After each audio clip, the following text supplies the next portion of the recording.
greatness in a sea of the dying and shameless. A sea of the aimless. I don't want. Belum menyaksikan video ini, pastikan bosku jangan lupa subscribe. Karena subscribe itu gratis plus bonus tonton video terbaru setiap harinya. Jangan lupa ya. Nah ini memang agak lucu sih, yaitu kronologi pengeroyokan Ketua Relawan Anies diduga terkait utang. Gara-gara Ketua Relawan Anies akhirnya pun ya dituduh cebong lah, ini masalah politik lah, ada penguasa lah dan sebagainya.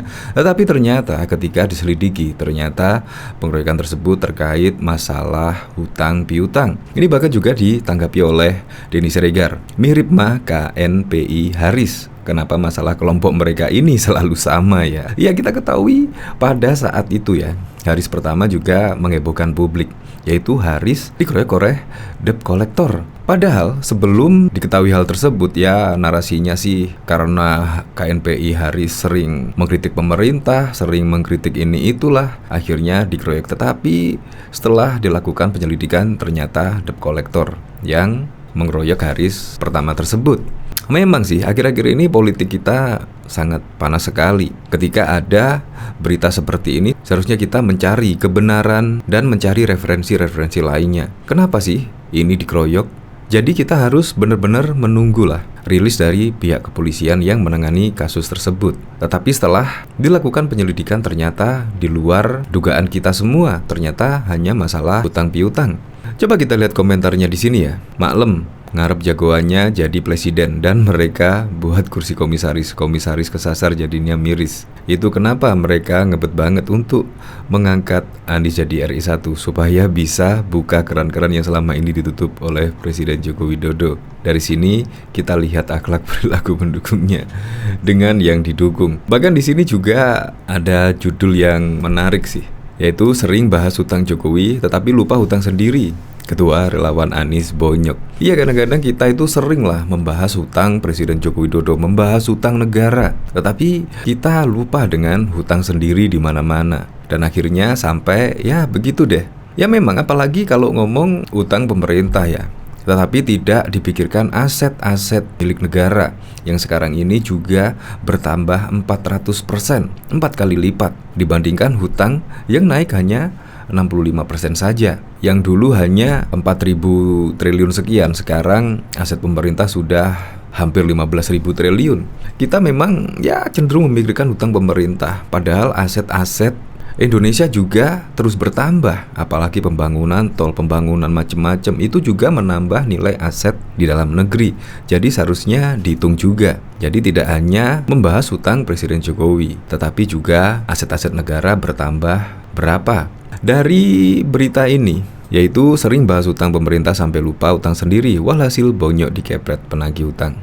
Nasib naas dialami Ketua Relawan Anies Bukit Tinggi Idris Sanur dan istri. Ia dipukuli sementara sang istri dicakar dan dijambak oleh penagih hutang. Idris Sanur dikenal sebagai Ketua Pemenangan Capres Anies Sumatera Barat, sekaligus Ketua Dewan Pimpinan Daerah Relawan Anies Rumah Gadang Sumbar. Kasat Reskrim Polres Bukit Tinggi Fetrisal ungkap motif adalah hutang piutang. Dugaan sementara masalah hutang, ujar Fetrisal dikutip portal Republika. Korban kini dirawat di RS Yarsi Bukit Tinggi dengan luka lebam, sementara sang istri luka cakar dan kepala nyut-nyut karena dijambak pelaku. Ya oke lah, semoga kasus ini segera cepat selesai dan clear. Karena apa? Royok dan bagaimana? Karena isu-isu liar di media sosial ya menuduh inilah, menuduh itulah, padahal juga tidak seperti yang dibicarakan di media sosial.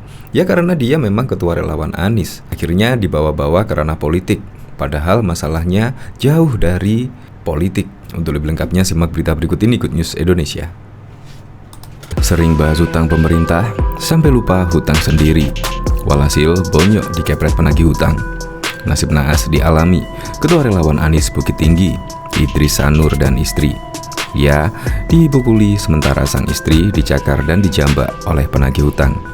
Idris Sanur dikenal sebagai Ketua Pemenangan Capres Anies Sumatera Barat, sekaligus Ketua Dewan Pimpinan Daerah Relawan Anies Rumah Gadang Sumbar.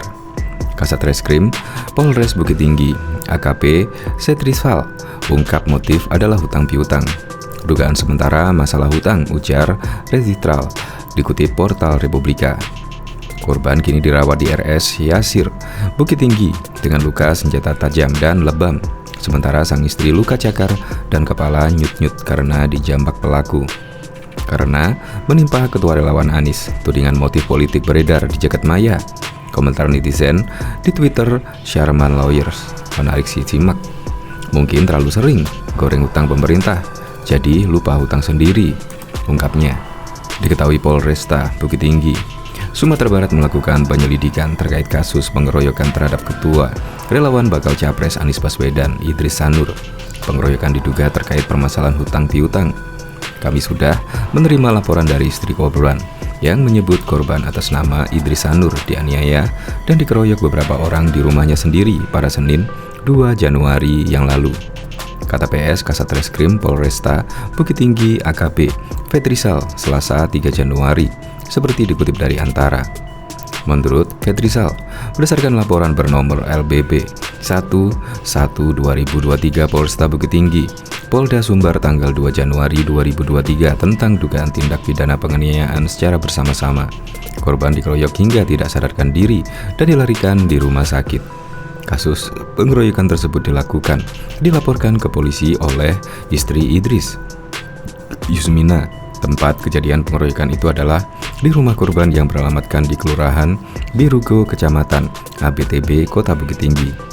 Korban dipukul dan dianiaya oleh 3 orang, 2 laki-laki 1 perempuan, ucap Fetrisal. Ia mengatakan, untuk sementara kasus ini diduga tidak ada kaitannya dengan masalah politik. Meskipun korban merupakan ketua relawan pimpinan pusat DPP Relawan Rumah Gadang Anies Baswedan. Dugaan sementara ini terkait masalah hutang piutang. Kami masih mendalami dan melakukan penyelidikan. Pelaku diburu saat ini, ujar Fetrisal. Sementara itu, istri korban Yusmina, 32, menyebutkan peristiwa terjadi di rumah yang sekaligus toko bangunan milik korban. Pengeroyokan diawali saat 3 orang pelaku datang ke toko. Kemudian terdengar suara ribut. Yusmina dan anak-anaknya saat kejadian berada di lantai 2. Yang saya lihat, yang mengeroyok 3 orang. 2 pukul Pak Haji, terus yang 1 lagi perempuan ambil sendok semen, pukul kepala Pak Haji sampai robek. Siapa orangnya? Saya tidak tahu. Saya sudah buat laporan ke polisi. Semoga orangnya cepat ditangkap. Yang tahu jelas siapa orangnya itu suami saya, tapi belum bisa dimintai keterangan, katanya. Korban Idris Sanur mengalami luka di kepala dan sekujur tubuh dan harus melayani perawatan di Rumah Sakit Ibnu Sina Yasir, Bukit Tinggi. Bahkan diketahui juga sebelumnya, Ketua Umum DPP KNPI Haris Pertama memastikan dirinya tidak memiliki hutang. Dia mengaku tidak tahu mengapa dirinya dikeroyok 4 pelaku yang notabene merupakan debt collector. Andaikan saya punya hutang, seharusnya bukan dengan cara memukuli atau langsung mengikuti saya. Saya tidak pernah sama sekali terlibat hutang. Silakan ditanya oleh pelaku, kata Haris Pertama saat dihubungi pada Rabu 23 Februari 2022. Haris mengatakan, jika memang dirinya memiliki hutang, seharusnya 4 pelaku mengenalinya. Pada kenyataannya, kata pria kelahiran 6 Oktober 1983 itu, para pelaku tidak mengenalinya. Haris juga mengatakan, hasil penyelidikan polisi menjelaskan bahwa para pelaku melakukan aksinya karena dibayar. Buktinya, mereka tidak tahu siapa saya. Mereka main hajar dan mereka dibayarkan, kata Haris. Sebelumnya, Polda Metro Jaya menangkap 3 pelaku pengeroyokan terhadap Ketua Umum DPP KNPI Haris Pertama. Peristiwa itu terjadi di Rumah Makan Garuda, Cikini, Jakarta Pusat, pada Senin 21 Februari yang lalu, sekitar pukul 14. Ketiga pelaku ditangkap itu yakni MS, JT, dan SS. Adapun 2 lainnya yakni H dan I masih menjadi buron. Pengeroyokan yang dialami Haris bermula saat dirinya hendak bertemu tim hukum DPP KNPI di restoran Garuda Cikini, Jakarta Pusat. Saat saya masuk parkiran mobil, turun dari mobil, baru 3 langkah saya turun dari mobil, tiba-tiba kepala saya dihajar dari belakang oleh seseorang yang tidak saya kenal, kata Haris di Polda Metro Jaya pada Senin 21 Februari malam. Seusai dihajar, Haris mengaku sempat melihat ke arah orang yang memukulnya. Setelah dihajar, saya lihat ke belakang, ada lagi yang hajar saya di bagian wajah. Habis itu ada yang dorong, saya sempat tahan. Saya duduk sambil lindungi kepala belakang. Depan itu 2 orang meneriakkan bunuh mati, ungkap Haris. Haris menyebut ada 3 pelaku yang mengeroyok dan melakukan pemukulan menggunakan benda tumpul. Saya lihat ada 3 orang yang karena satu dari pas saya dihajar, dipukul dari belakang pakai benda tumpul, kata Haris. Haris pertama menyebut para pelaku mengincar bagian wajah dan matanya. Dia sendiri telah melaporkan insiden pengeroyokan yang dialami itu ke Polda Metro Jaya. Laporan Haris terregister dengan nomor LBP 9282 2022 SPKT Polda Metro Jaya tertanggal 21 Februari 2022 yang lalu. Bahkan politik semakin memanas. Partai Nasional Demokrat resmi mengusung mantan Gubernur DKI Jakarta Anies Baswedan sebagai bakal calon presiden pada pemilu 2024 mendatang. Kabar tersebut cukup mengejutkan. Masalahnya, Nasdem menyebut akan mendeklarasikan hal tersebut pada 10 November. Nasdem tampaknya tidak main-main mengusung Anies. Buntut dari itu, Nasdem mengajak Anies untuk bersafari politik keliling Indonesia dalam tempo yang cukup padat. Bagi Anies, hal tersebut merupakan kesempatannya untuk mendengar keluh kesah masyarakat yang selama ini belum terungkap. Melihat hal tersebut, kepada UNEN News, pakar politik Universitas Airlangga, Ali Sahab, menilai bahwa hal tersebut merupakan langkah wajar. Menurutnya, dalam konteks politik, terdapat 2 istilah kampanye, yaitu kampanye politik dan kampanye pemilu. Ada yang dilakukan Nasdem dan Anies itu merupakan kampanye politik yang dilakukan jauh sebelum masa kampanye. Walaupun kedepannya belum tentu menjadi calon, tapi hal ini perlu diapresiasi untuk siapapun ucapnya. Menurut Ali, hal tersebut justru menjadi media pembelajaran politik bagi masyarakat. Walaupun terdapat pro dan kontra dalam langkah politik Partai Nasdem, ia menilai hal itu lumrah terjadi di sebuah negara demokrasi. Dalam kampanye politik, hal itu dapat dijadikan sebagai media penyampaian ide dan gagasan untuk Indonesia, sehingga pemilih tahu kemampuan seorang yang akan menjadi calon presiden pungkasnya. Mengenai isu pelanggaran yang dilakukan, dosen Fakultas Ilmu Sosial dan Ilmu Politik FISIP Unair tersebut menganggap bahwa narasi pelanggaran yang dilakukan karena dianggap mencuri start untuk berkampanye hanya mengada-ngada. Orang yang bisa dikatakan curi start ketika dia sudah dinyatakan sebagai calon dan memasuki masa kampanye. Jadi ketika Anies belum menjadi calon, tidak bisa disanksi, jelasnya. Ali juga menilai bahwa yang dilakukan oleh Partai Nasdem dan Anies patut diikuti oleh lainnya. Seharusnya lanjutnya, media publik mampu menjadi ajang tarung gagasan antara calon-calon pemimpin, sehingga ke depan masyarakat tidak hanya sekedar tahu wajah para calon, namun juga pandangannya tentang bangsa ini. Saya kira justru harus didukung siapapun yang berkeinginan maju sebagai capres untuk memaparkan ide gagasannya tentang Indonesia ke depan, sehingga tidak memilih kucing dalam karung. Pemilih dan para politikus harus berpikiran terbuka dan maju terkait kontestasi di pemilu 2024, tuturnya. Bahkan diketahui Fahri Hamzah memprediksi Anies Baswedan gagal maju dalam Pilpres 2024. Diungkap oleh pendiri Partai Gelora itu dalam channel Khas Kreatif. Anies gagal maju dalam Pilpres 2024 diprediksi Fahri Hamzah. Ia merasa yakin dengan analisanya. Prediksi Fahri Hamzah jika Anies Capres Nasdem gagal maju dalam Pilpres 2024 karena terlalu banyak pertimbangan dan tidak adanya ikatan di antara partai pendukungnya. Saat ini saja, kata Fahri, safari keliling daerah Anies justru dituding mencuri start kampanye. Pendaftaran baru pada September 2023, ujarnya. Walaupun kalau orang teriak Anies curi start kampanye, ungkap Fahri, apalagi kenyataannya dia juga belum kantongi tiket dari koalisi partai pendukungnya. Jadi ini bocoran ya, kata Fahri. Dia Anies akan gagal maju dalam Pilpres 2024. Diketahui Ketua Badan Pemenangan Pemilu Partai Demokrat Andi Arief membela Anies Baswedan perihal polemik safari politik bakal calon presiden Anies Baswedan yang disebut mencuri start pemilu. Menurutnya, tudingan tersebut terlalu cepat menyimpulkan. Menurut saya, Pak Anies dianggap mencuri start itu kesimpulan terlalu dini ya, karena belum ada peserta capres kan, baru nanti setelah ditetapkan, kata Andi dalam keterangannya pada Sabtu 17 Desember yang lalu. Andi juga menanggapi santai soal adanya dugaan pelanggaran etik yang dilakukan Anies oleh Bawaslu RI. Menurutnya hal itu keliru dan harusnya disematkan kepada Presiden Joko Widodo.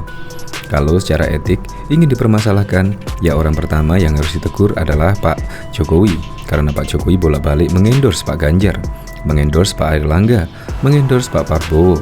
Jadi saya berharap KPU bisa adil, mana yang etik, mana yang bukan, ucapnya.